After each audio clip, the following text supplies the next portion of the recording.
Sri Baladewa Narpati Dwi Nareswara Kresna kalangkung tresnandra marang Diabanon Cinawi. Setan ratatanan malah suluh bareng.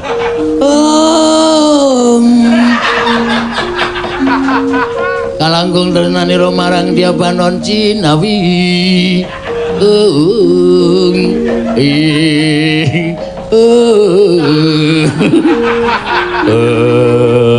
Mengsing kok dibolan baleni. Kula niku ngampet ket wae ora iso tenan. Ora mulai bako. Menang.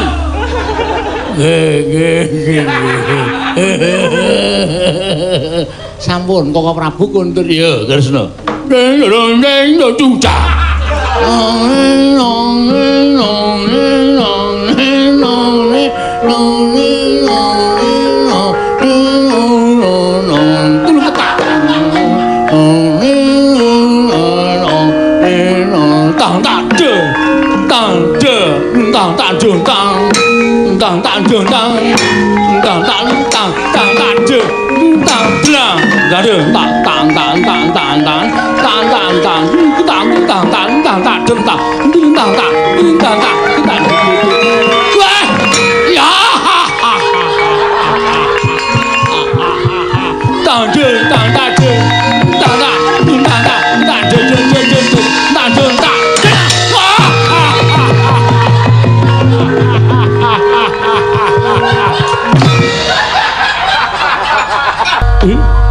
Jagat Dewa Bathara ya jagat pangestu ngara.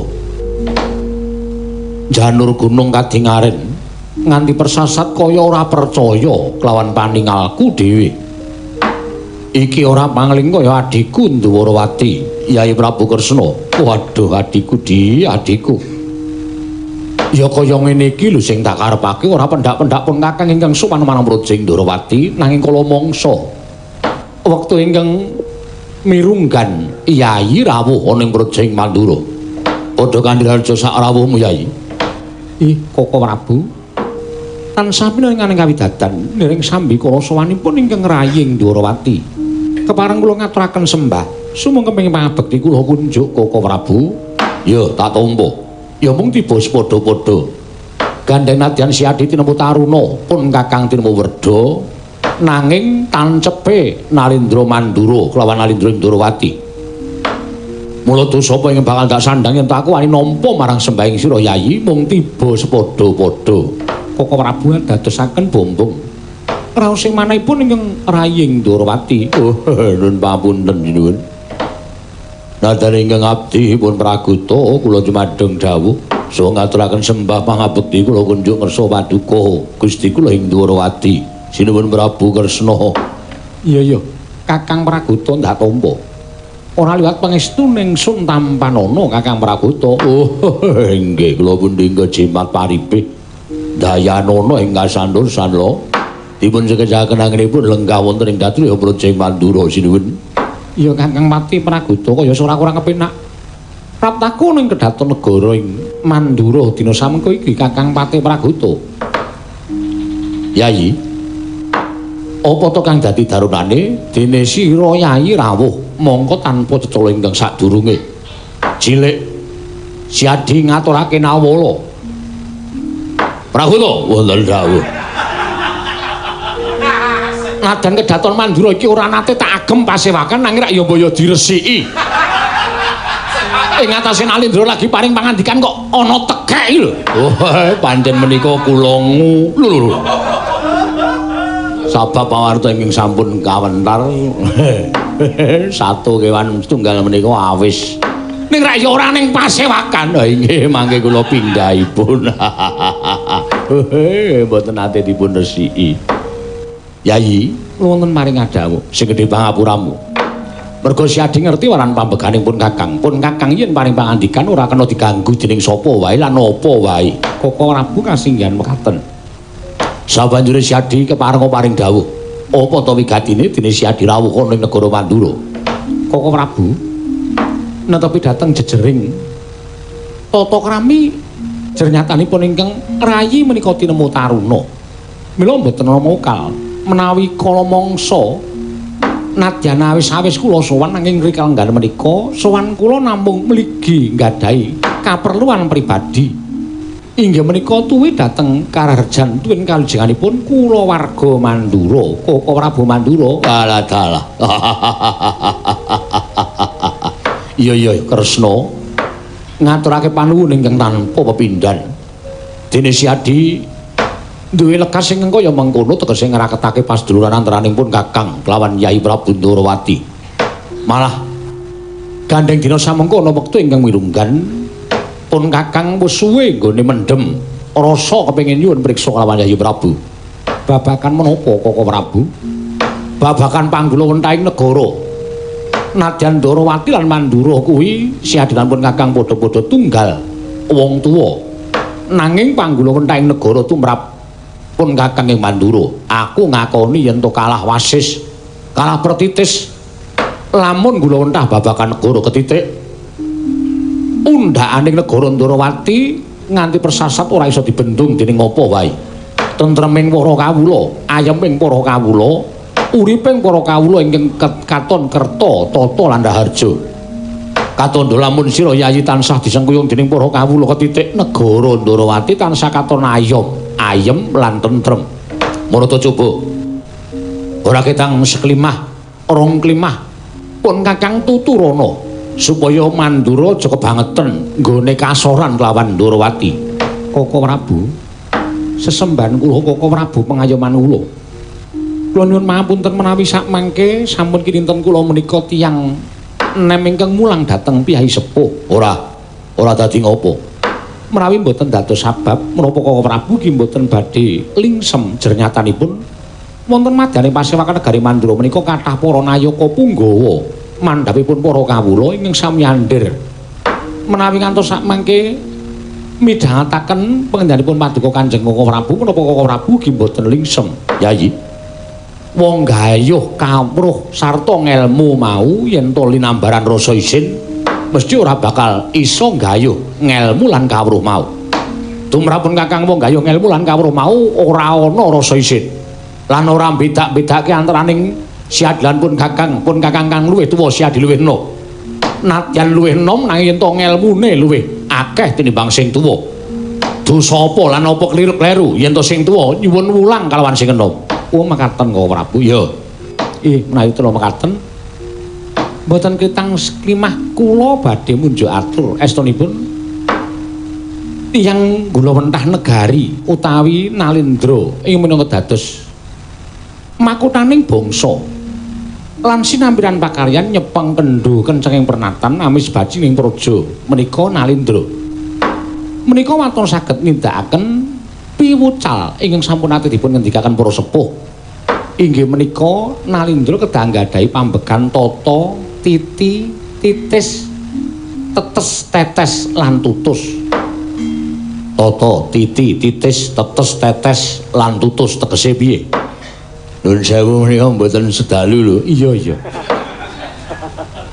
Tata tegesipun Nalindra kedasaken maranata sagung para kawula dasih maranata ing reh samukawisipun. Inggih bab samukawis ngaturaken wonten ing mriki menika mboten ngemongaken panggesanganipun nanging ugi babakan wastra lan boga. Kawula mboten kenging kekirangan babakan wastra lan boga tuwin panggesanganipun kedah ketingal ayem tuwin tentrem. Maranata negari menika mboten gampil. Ya, sabanjure titi menika kedah taliti ing samukawisipun. Tegesipun Nalindra menika kedah saged ngrampungi perkawis lan teliti anggenipun niti priksa dhateng perkawis menika kala wau sampun ngantos keseluruh margi ingkang klintu ingkang lepat kedah dipun pidana ingkang labuh tumrap negari kedah pinatrapan kanugrahan ingkang sak traju tuwin sak bobot. Ya. Sabanjure titis nindakaken utawi ndawahaken pangandikan kedah pratitis sampun ngantos damel gelaning para kawula. Kuwi titis. Sabanjure tetes. Tetes menika tegesipun kedah andedana utawi tansah peparing dhateng sagung para kawula sampun ngantos inggih menika kesugihanipun Nalindra kesugihanipun praja menika dipun agem dening Nalindra menika piyambak mangke mindak boten prayoga kedadosanipun. Ya kuwi tetes Tetes menika pangandikanipun kedah anetesi mboten kenging banci di banci ladan utawi mboten kenging blendra-blendre kaya banyu tumumpang godhong senthik. Menawi ngendika ing sampun kawiyos kedah netepi dhateng sabda Brahmana Raja, sabda pangandikaning Brahmana sepisan mboten kenging wula-wali. Sabanjure tatas menika ngrampungi perkawis kedah kanthi tuntas. Mboten kenging perkawis menika kala wau tumunten mboten paripurna ingkang sakmangke badhe andadosaken teteling ngapi tadosanipun para kawula. Tutus sing pungkasan. Tutus ingkang pungkasan menika tutus menika tali. Nalindra kedah saged dados tali tumraping para kawula, manunggalaken para kawula. Ing mekaten Koko Prabu menawi paduka Kanjeng Koko Prabu saged nindakaken menapa dados aturipun ingkang Rayi Ndorowati. Kula kinten Mandura badhe sak traju kalian kawontenanipun Projing Ndorowati, Koko Prabu.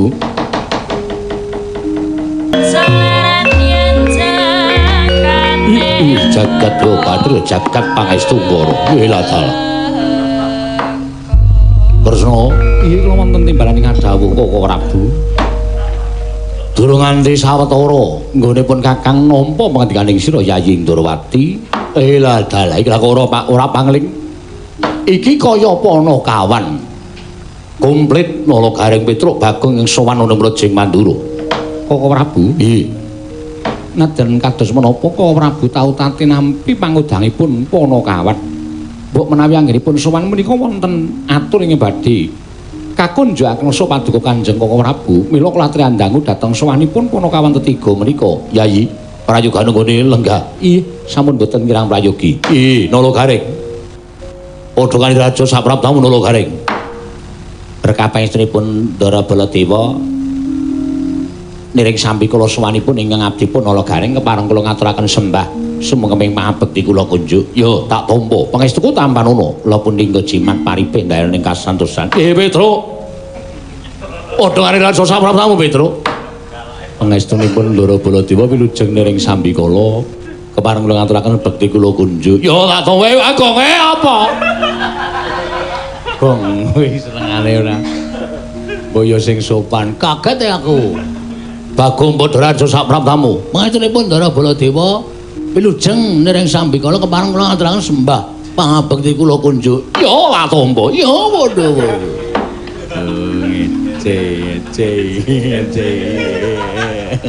Truk pasusu e. Garem. Masalahe kok. Oh ya. Truk. Engko nek gedhe.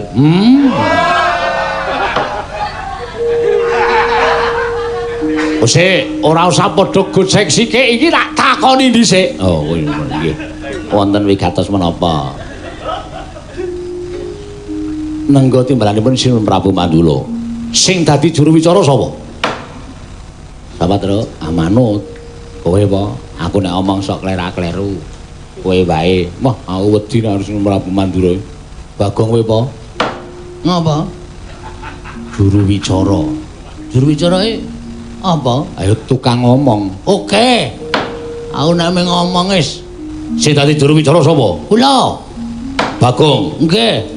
Yen ngono Bagong lungguhe ngarep. Ngandel ora. Ya, mundur. Ya. Ning ati-ati lho, Gong, ora sembrono lho. Nang wis pokoke iki sing iso ngladeni mung aku. Nek ora aku ora iso ngladeni. Wis, ampun. Saiki aku tak takon. Nggih. Apa sebabe kok dadi gruduk tekan negara Mandura? Apa ya, Tru? Ambo, aku iki juru wicara kok radong. Juru wicara ki wis ngerti wigatine apa karepe apa. Menika ngaten sinuwun. Kepareng ngaturaken tebah Siti Sekol bilung teling kron kelapa apuren ta mbok bilih wonten patulan nggih kula munjatun sapaduka Gusti kula sing nata Prabu Baladewa. Ya, ora dadi ngopo. Ing sepisan kula ngaturaken sembah pangabekti Petruk gareng ngaturaken sembah pangabekti ugi sejatosipun sowan kula mboten saking pikajengan kula piyambak. Namung kula menika dipun utus dening Bapak Semar. Lho, bapakmu Semar? Nggih, bapak kula Semar. Ora sembrono kok ndak nek kono nesu bahaya. Santai. Bapakmu kok anak-anake tekan Goro Mandura ki wigatine apa? Ah menika ngaten sing. Bapak Semar menika di masa pandemi menika damel kegiatanipun mboten sami kejawi namung damel padepokan. Lho, bapakmu gawe padepokan. Nggih. Lah, wigatosipun padepokan menika dipun damel menika kagem papan panglempahipun para kawula supaya ing mriku mangke saged wonten kegiatan-kegiatan ingkang sipatipun positif. Tegese piye kuwi sing positif kok dipresake? Maksude kegiatan positif menika kegiatan sing apik-apik. Oh ngono. Nggih. Ning bapak niku terus nalika semanten semedi. Wah, bapakmu semedi. Nggih. Bapak semedi entuk sasmitaning Jawata jarene saka guru salah sijine padepokan niku kudu dibangun nganggo wujude nggih menika kayu jati wangi. Kayu jati wangi. Bener to, Tru? Minyak wangi apa kayu jati? Minyak wangi anu kayu jati. Kayu jati wangi sikinarya saka guru padepokanipun Bapak. Monggo ngendikanipun Bapak sing kagungan kayu jati wangi menika namung Prabu Baladewa. Awit menika tukul wonten sak pengeripun negari ing Mandura, wonten ing mapanipun wonten ing Astana Gadamadana. Kayu jati menika panci ageng sanget amargi rumiyin ingkang nanem inggih menika Pak Tani. Nek ora ngerti takon. Sapa sing nandur, Tru? Prabu Rama Wijaya. Prabu Rama Wijaya Ngalengka Diraja mungsuhe. Iki mungsuhe. Prabu Rama iki Pancawati.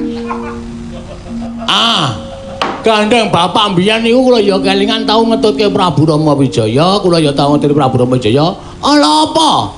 Nek kula niku mung njaluk ora ketang pang sithik dienggo syarat ditresepke teng saka guru supaya wis dadi syarat dumadine wujude padepokan sing diajeng dibangun dening Bapak Semar. Mekaten menggah wigatosipun lampah kula jam pira, Tru? 9:30 liwat. Hah? 9:30 liwat.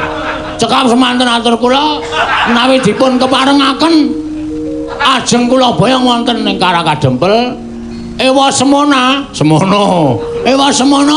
menawi Prabu Baladewa mboten maringaken piye, Tru? Wis manut rame wani piye-piye ya wani wae. Wong ade dikongkon bapak kok. Dikongkon bapak iki niate ming wani karo wani. Iki cangkeman ora iki. Kowe mung ngurup-urup. Bareng geger engko kowe mung mlayu, ora niat nang oke. Nek sinuwun Baladewa mboten maringaken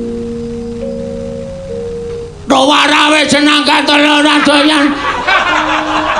Arep ngopo kowe? Hah? Arep ngopo?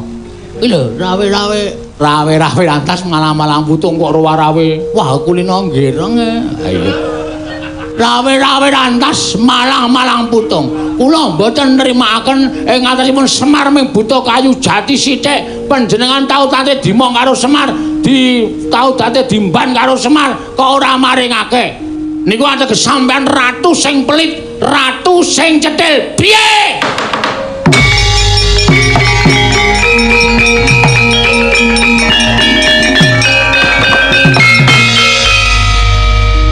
Golek rokok sik ya, Tru. Aku titip reng. Wes aku ora ndedit ya iki dite gawanan sisan yo. Yo, reng. Rene yo. Ora asa iki gawanan sisan. Aku apal karo watake. Gayane do tuku rokok ngardo minggate kok. Bagong. Nun. Kowe guneman ngono wis tak pikir urung. Kowe guneman kaya ngono wis tak pikir apa urung? Mesine wis nek ora dipikir ya ora metu cangkem. Wong guneman iki mesti tekan pikiran sik kok. Aku tak takon karo kowe.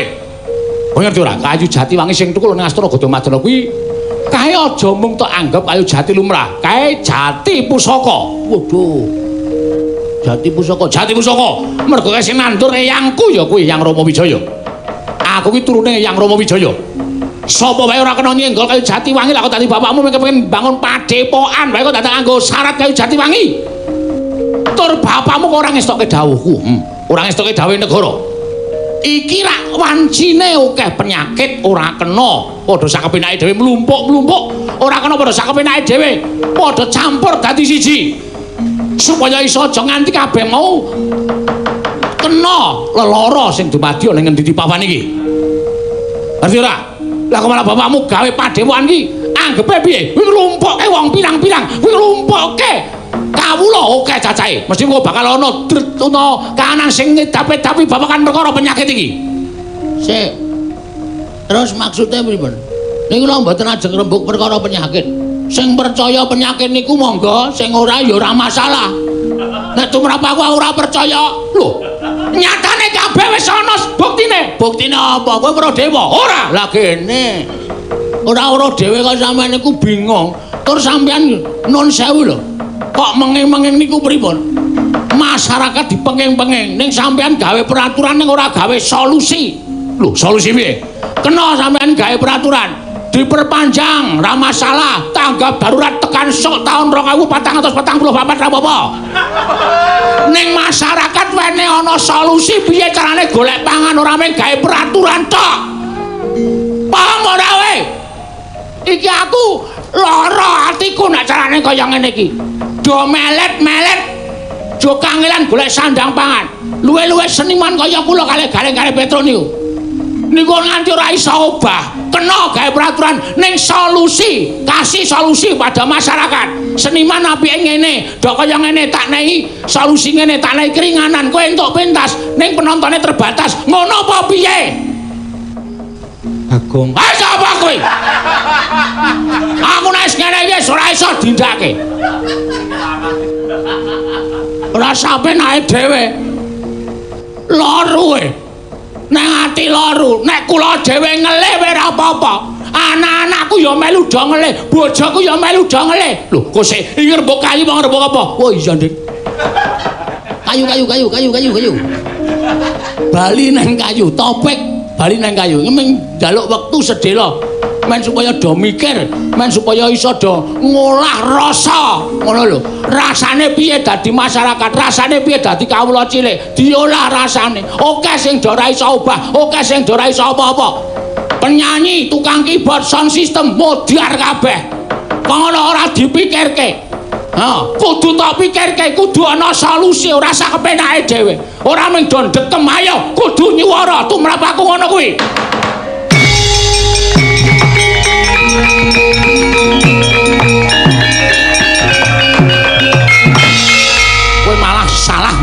Salah nggon ya men. Aku wis kulino salah kamar. Nyakit. Yen ngono kowe wani karo Baladewa sing tak wedeni apamu. Aku ate anggere alasan dasarku bener karo sapa-sapa ora wedi. Aku ora wani karo sampeyan Mas. Aku mengelengke karo sampeyan. Nang isor sampeyan ki menungso akeh banget.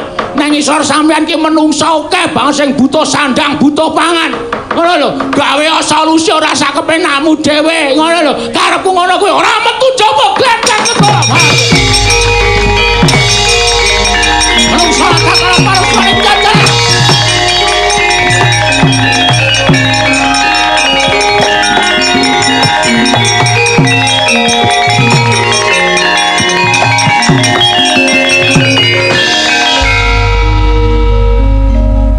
Pragoto, wonten dawuh. Wilatan. Nggih, kula lepat mangke kula singkirke. Yen mapunten sugih. Melarat. Sugih. Oh, sugih. Wong edan. Kok Prabu kae ditututi kok ndak malah kepirangan mungsuh para pono kawan. Nggih, ngestaken dawuh.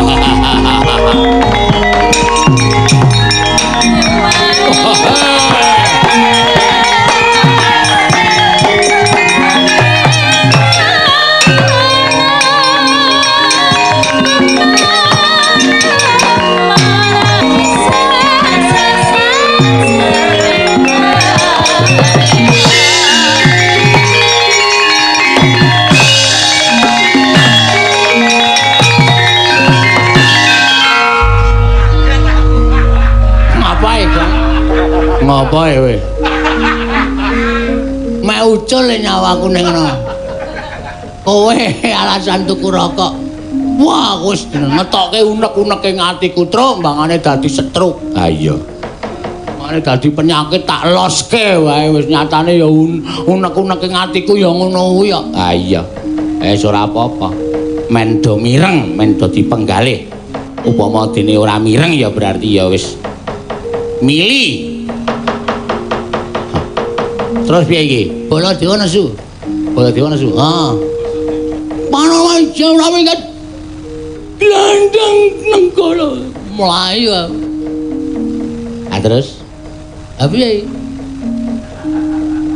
Nek aku ya ora wani. Aku ya ora wani. Wah.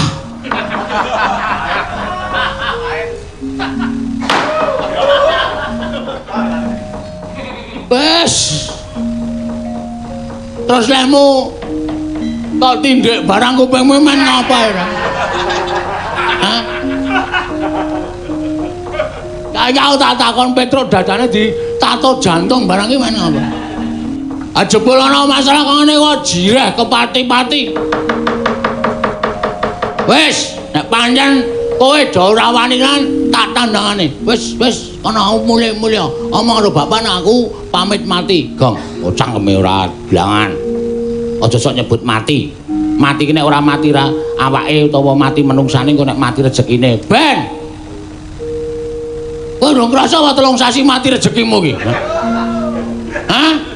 Isi arep ditambah sesasi mati rezekimu kuwi. Ya melet-melet kowe.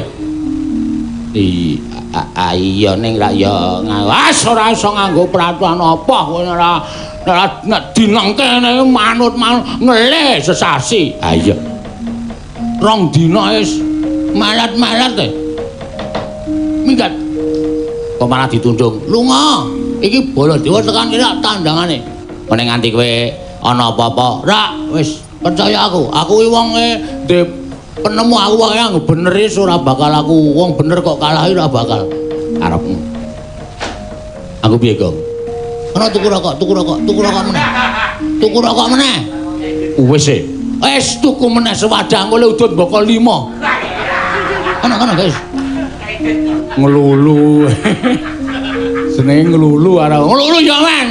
Aku lagi esmosi bengi. Iya nek ora san dadak bengok-bengok kaya ngono kuwi nek sesuk bengi suarane entek ora. Tuku. Suara kok tuku ora. Aku cah kendel wadake. Tandangane.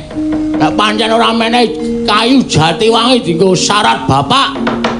Percuma aku bali ora entuk gawe. Ucap kacarita. Nalika semanten eling-eling ki Lurah Bagong winong wong dewani. Ana kilat sak glebyaran ingkang andilat. Anggane iki Lurah Bagong, ical wujuding Lurah Bagong salah kedaden kaya wujud Prabu Baladewa.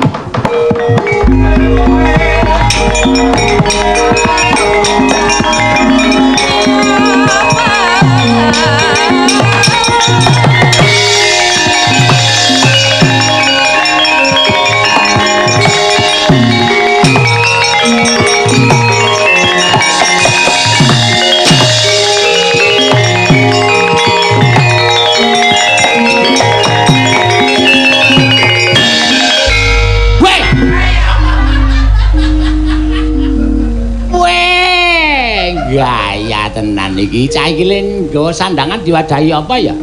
Truk. Rene ya, Truk. Ngopo? Udur. Kok ngeleleng? Kowe do ngopo kaget? Lho, ora krasa wong.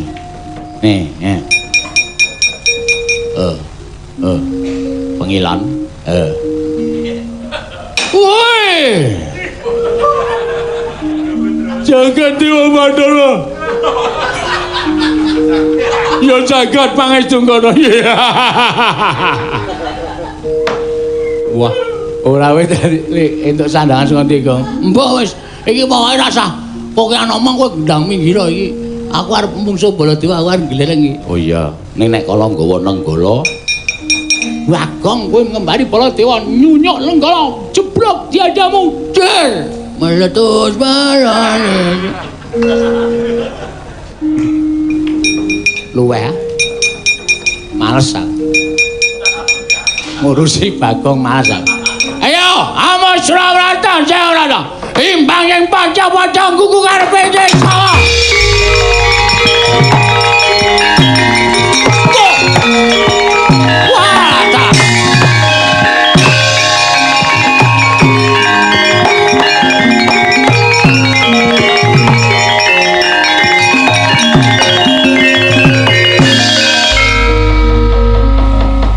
Menungso ratanan saya ngece Maranata Mantura Prabu Baladewa. Saya ngemak-emake Maranata Mantura Prabu Baladewa kaya ngias dadane Nata Mantura Prabu Baladewa. Ora iki. Iku entuk sandangan saka endi? Jaleng. Kowe entuk sandangan saka endi? Lho, edan to. Tuntang celeng malang grok. Menungso padake celeng ora. Iki Bagong iki. Aja ngawur. Iki garwane Erawati. Erawati dasmu iki. Erawati iki karo aku. Jangan macam-macam. Wong arep modar kok werna-werna ya terus jenenge wae. Iki Prabu Baladewa. Aku Baladewa. Aku Baladewa. Mbok takon sapa wae aku Baladewa. Mekutha apa ember dicet ngono. Wis ben wae. Sing penting wangun Prabu Baladewa. Saya ngelayan Nata Mantura Prabu Baladewa. Ora minggat bali negara ngajemel. Lakon ajar dening aku. Kowe sing tak ajar kaya.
Saru dipun presani para kawula alit. Ing antasipun Koko Prabu kok ngladeni kalian Bagong menika rak saru Koko Prabu menika Nalindra Bagong menika namung dapur kere kemawon. Namung Panakawan manungsa ora tatanan. Lah ora ngewewake rasane Nata Mantura Prabu Baladewa dikembari karo wujute Bagong padha karo pun Kakang ora trima rasane atiku. Wah jejueng kuandane. Tak luweng kuandane. Ora Prabu emut ora. Koko Prabu Landremu sampun ngantos ngladosi dhateng Bagong jangan malah pirang piyambak Prabu. Ya prawata ya.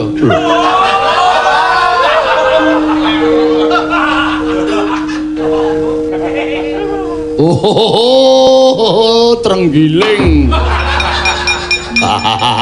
Kleru. Tiwasli ngekep mempeng.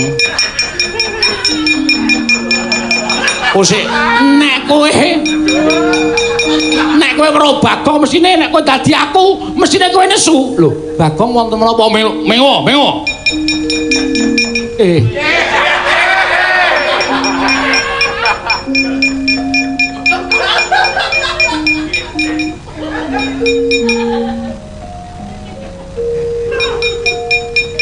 Bagong kok iki Bagong to? Ya Kresna iya. Iya.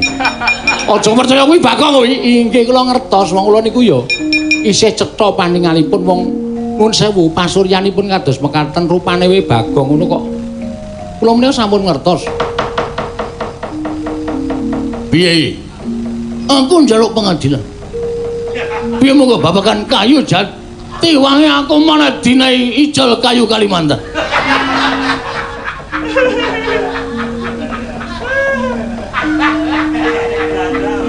Wis ngendi papan iki anggere ketekan Bagong mesti awur-awuran tur mesti amuk-amukan sak pinae dhewe. Piye Kresna? Aja meng kaya ngono Kresna, aja mengiwang samana mangadini nuwe. ana sasmintane ingsun jagat waisaning Bathara. Bathara waisaning jagat. Aku ora nrimake. Yen nganti ora diwenehi kayu Jatiwangi glandang. Gelandang apa? Gelandang apa? Gelandangan. Begini nasib. Wis kowe nek tak turuti ki malah ora leren-leren kuwi karepe piye? Bagong, saiki ngene. Kowe Bali. Iya. Basa, aku ratu Gustimu. Lho, aku Baladewa. Wis to, rasa aneh-aneh. Aku ki wis ngerti nek kowe Bagong. Aja ngawur. Aku Baladewa. Iya wis ngaten ki mawon Koko Prabu. Wah, kowe aja manut. Koko Prabu Baladewa Bagong kula suwun kondur. Bali nanti. Iki wonten Karangadempel matur kalian Kakang Semar. Bilih kayu Jatiwangi kedah dipun pendhet dening Kakang Semar Priyambak. Ngaten nggih Koko Prabu? Iya, Kresna.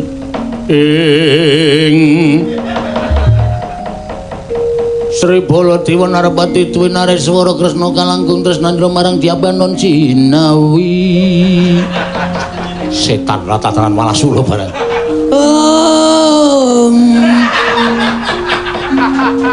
Kalangkung tresnandra marang Diabanon Cinawi.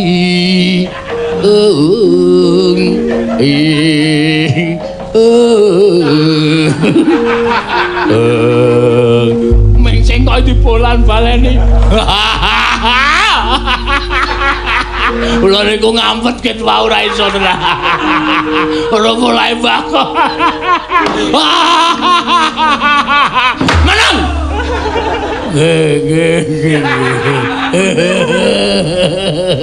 Sampun Koko Prabu kondur. Iya, Kresna.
Kok Prabu gumujeng kok.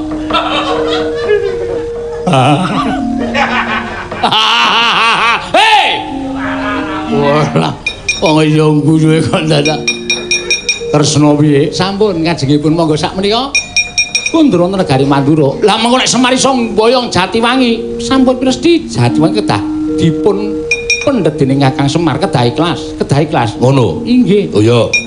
Dinteni tekaning Semar ana ing negara Mandura. Monggo kula dherekaken O Prabu.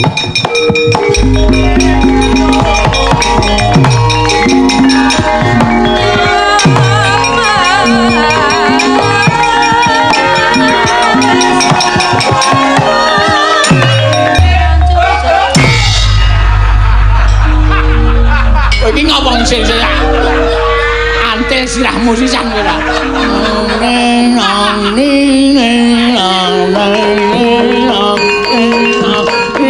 Tacung. Waduh. Keseran. Tacung.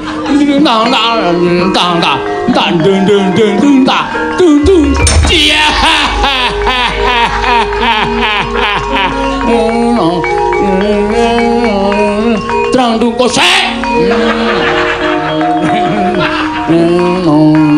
Terang dung kosik. Dang dang.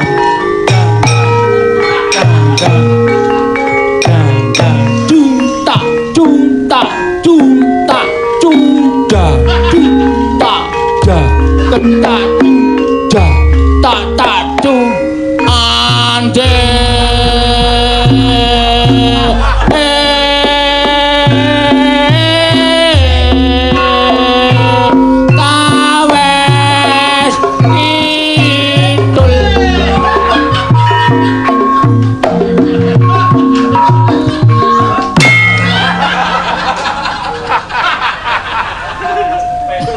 Kuwi senengane.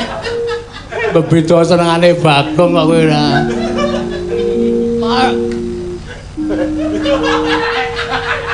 Tarpa kriya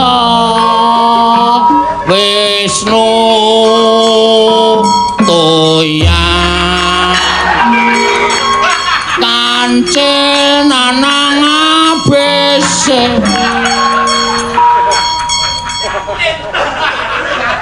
wong Ketawang kok cakepane jenenge Wiyaga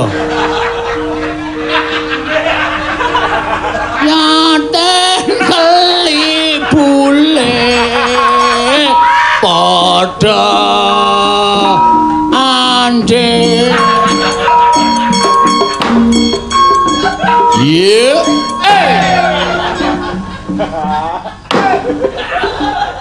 yeah isin aku suwe-suwe kene isin nek ora aku edan apa Gong salin kene ayo gojek nang nggon gara-gara yo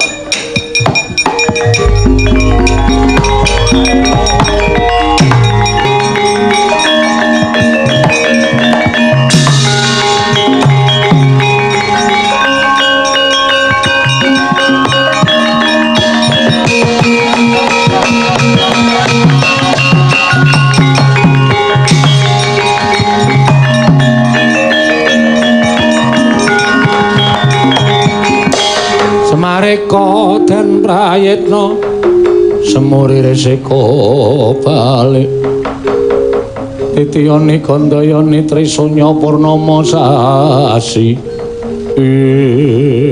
Kakang Semar rawuh wonten ing Kayiwangan Manikmaya aku tak takon karo kowe janjane kowe iki nganggep aku apa panjenengan kadang kula sepuh tetep kula badhe ngabekti kalawan Kakang Ismaya. Jernyatanipun kula tinemu taruna Kakang, nadyan kula sampun lenggah wonten ing kadewatan. Nanging tetep titah ingkang wajib nampi sembah kula namung Kakang Badranaya. Wah, matur nuwun, matur nuwun. Lah iki ngene, Guru. Aku iki lagi duwe panjangka ya kuwi mbangun padepokan. Padepokan sing tak bangun mau dadi papan para kawula nggone padha nglumpuk padha nularake marang kepinterane para nom-noman sing padha sinau merga ning kono bakal tak wenehi ya kuwi wujuding werda kawruh lumantar tulis lan iso diwaca lan iso dienggo wuwu ing kepinteran lah ning aku entuk sasmita nek padepokan mau kudu dibangun salah sawijining saka kayu Jatiwangi sing mapan ing Astana Gadamadana. Monggo aku nembung karo Sinuwun Mandura didhawuhi supaya negor dhewe supaya nyempal pange dhewe. Aku wedi nek nganti ana walat merga kuwi dudu kayu jati sabaene. Aku tak ngejak karo kowe mudhun ana ing jagat. Kowe wangi-wangono supaya Prabu Mandura Sinuwun Baladewa percaya karo apa sing tak dadi panjangkaning Semar Badranaya. Monggo Kakang Semar kula dherekaken.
Senapati Dwinaris Sora Kresna langkung tresnarina marang Dyabana Cinawi. Alah Kakang Semar. Nggih kula sinuwun.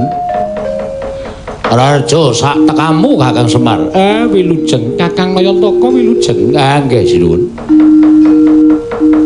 Bagong nalika semana sowan ana ing negara Mandura ing wigatine mbok utus supaya nyuwun wujuding kayu Jatiwangi. Mongko nyatane kayu Jatiwangi kuwi kayu pusaka. Kuwi kayu jati pusaka ingkang tukule ana ing Astana Gadamadana. Astana Gadamadana kuwi papan petilasaning sawarga Prabu Rama Wijaya. Ing nalika semana mejang Astabrata kalawan kadange ya kuwi Prabu Barata. Sawise mejang Astabrata tumuli nandur wujuding kayu Jatiwangi karo pratandha yen to ana ing papan kono tau tate muduning pepakem Makutha Rama. Nggih, nggih. Ingkang sepisan, nggih kula ngertos. Mergi kula rumiyin nggih nderekke kula mbiyen ya melu. Dadi kula ya kelingan. Lenancepke winih kayu Jatiwangi kemawon kula ya weruh. Malah saiki umure pun mangabad-abad wite gedene ora jamak. Sir kula niku mung arep kepengin mboten ketang sithik kula tak nyempal pange kayu Jatiwangi. Kinarya anggen kula ngrancakaken wangunan kula amangun padepokan wonten ing Karangkadempel. Turta malih padepokan menika mboten papan. Nuwun sewu. Sak limrahing papan mboten nanging menika dados sarana kekelempakaning para kawula sak Karangkadempel anggenipun badhe angudar gagasan tuwin kekelempakaning para nem-neman anggenipun badhe ngudi undhaking ngelmi gayuh puwuhing kawruh. Mila padepokan menika mujudaken padepokan ingkang migunani tumraping para kawula sak padukan Karangkadempel mliginipun sak negari Ngamarta. Ya pancen Bagong wis matur kaya mengkono. Lan saka pitunganing Baladewa kabeh gayuhan mau becik, apik lan migunani tumraping liyan. Nggih. Ning aku kuwatir yen to nganti ana walate, yen to nganti Kakang Semar wani nyempal panging kayu Jatiwangi. Kula wis nggawa seksi. Lho, seksimu sapa?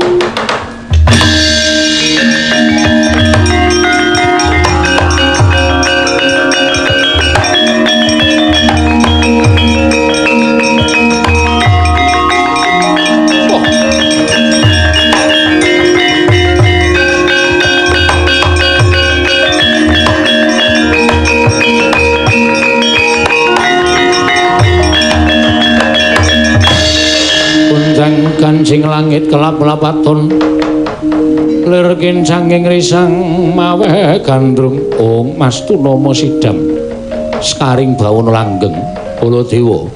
Ibu kula ngaturang sembah pangabekti kula kunjuk. Iya Luntombo Kresna. Iya kula ngaturang sembah pangabekti kula kunjuk. Luntombo lan mangertiya sejatine apa kang dadi gegayuhaning Kakang Badranaya mau sayekti becik tumraping titah ing mapan ana ing Karangkadempel kanggo papan keklumpukaning para kawula ingkang padha ngudar gagasan sarta keklumpukaning para wiranom kang padha kepengin angudi undhaking ilmu lan gayuh puwuhing kawruh. Sayekti gegayuhaning Kakang Semar mau becik banget. Mula kang sangka kuwi Baladewa lilanana Kakang Badranaya hanggayuh wujuding pang Jatiwangi mapan ana ing Astana Gadamadana. Lamun to mengko ana tantrimaning ingkang padha nandur sarta ingkang padha ambibit kayu Jatiwangi kaya to Prabu Rama Wijaya ingkang wis niwarga sartane eyang kita ya kuwi Prabu Basu Kedhi ya Kunti bojo ingkang wis niwarga.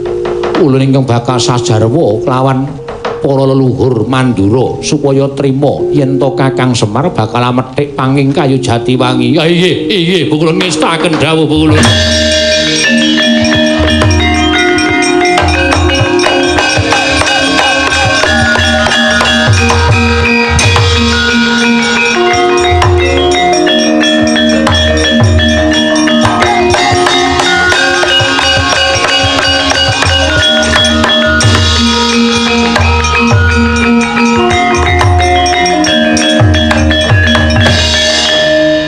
Semar kados pundi? syarat ki ora kudu kabeh.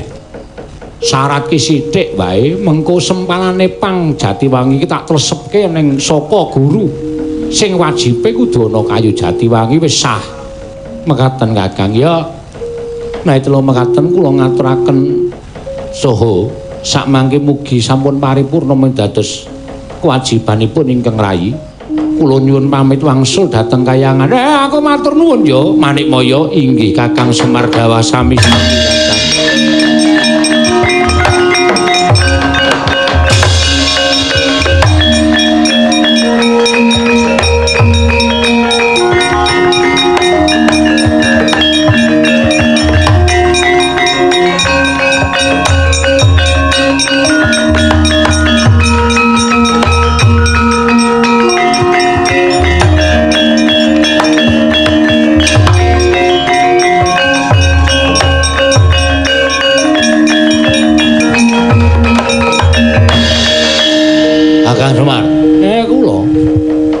yen pancen Kakang Semar mengko padhepokan wis dadi lan ing kono akeh para nom-noman kang padha ngudi undhaing ngelmu. Aja nganti mbok penging yen to ana wiranom saka kawula negara Mandura yen to nyawiji lan tetunggalan manunggal supaya nggayuh undhaing kawruh ning padhepokanmu. Kula mboten ajeng pilih-pilih.